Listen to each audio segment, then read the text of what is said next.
What's up guys, and welcome back to the Superhero Buzz, where we cover the latest on everything comic book movie related. I am your host Noah, and today is a brand new day for the Superhero Buzz. I'm officially returning to making regular content.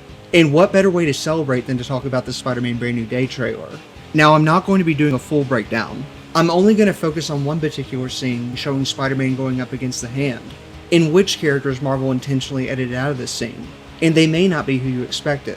We also have our first potential look at ManSpider in the film, so make sure you stick around to find out the details.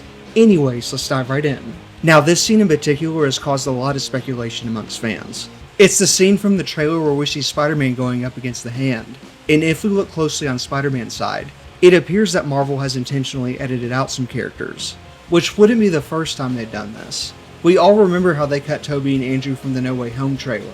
And so now the question is, which characters did they cut from this particular scene in the Brand New Day trailer?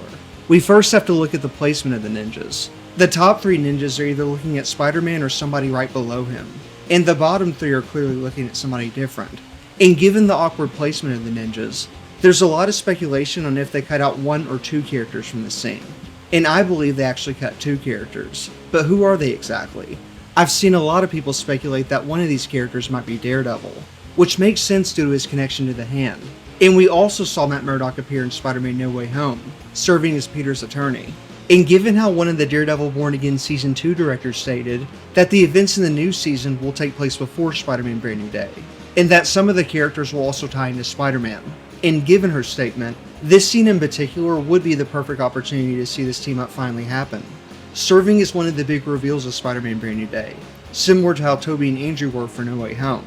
But despite all the evidence suggesting this, I'm not convinced that Daredevil is one of the characters of the scene. I actually think that the characters cut from this scene were the Hulk and Punisher, and I have my reasons for this. First off, we do know that Spider-Man and the Punisher won't necessarily get off on the right foot, at least at the beginning of the movie.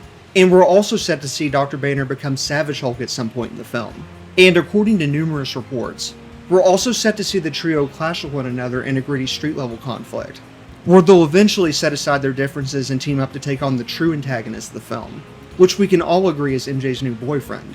All jokes aside, let's not forget how time-consuming it is to perfect the Hulk CGI in any kind of Marvel movie, and Spider-Man Brand New Day is no exception, which could be at least one of the reasons why we didn't see Dr. Banner transform into the Hulk in the Spider-Man Brand New Day trailer. And for my third and final reason, is actually due to Marvel's upcoming miniseries titled Spider-Man Long Way Home, where we're set to see Spider-Man, the Punisher, and Hulk team up in an alternate universe, and it just so happens to release a month before Spider-Man Brand New Day. Now this series has no connection to the film whatsoever, so don't think of it as a prequel of sorts. However, this could be Marvel's way of teasing the trio team up in Spider-Man Brand New Day, or it could just end up being a coincidence, but I'd love to hear your thoughts. Now let's talk about ManSpider. In the Spider-Man Brand New Day trailer, we can see Peter undergoing an organic mutation of some kind, which causes him to get very sick, while dealing with the more primal, unstable evolution of his powers, hinting at a neogenic nightmare-style mutation, where Peter's slowly losing his humanity. And with that, we now have our first potential look at ManSpider in the film. Now obviously, this is only an alleged leaked photo of Peter's final mutation, and what he may look like in Brand New Day. But if we look closely, it does look very similar to the version of ManSpider that we've seen in the comics as well as the animated series. Though once he fully mutates into ManSpider, perhaps Dr. Banner, aka the Hulk, has to be the one who stops him, along with helping Dr. Connors create a neogenic recombinator to reverse his mutation. Though who might be playing Dr. Connors in Spider-Man Brand New Day? Well, that's a topic for another video. Having said that, what are your thoughts on this? And who do you think was cut from the Spider-Man Brand New Day trailer? Be sure to let me know your thoughts down in the comments. As always, thank you so much for tuning in, and we'll catch you next time.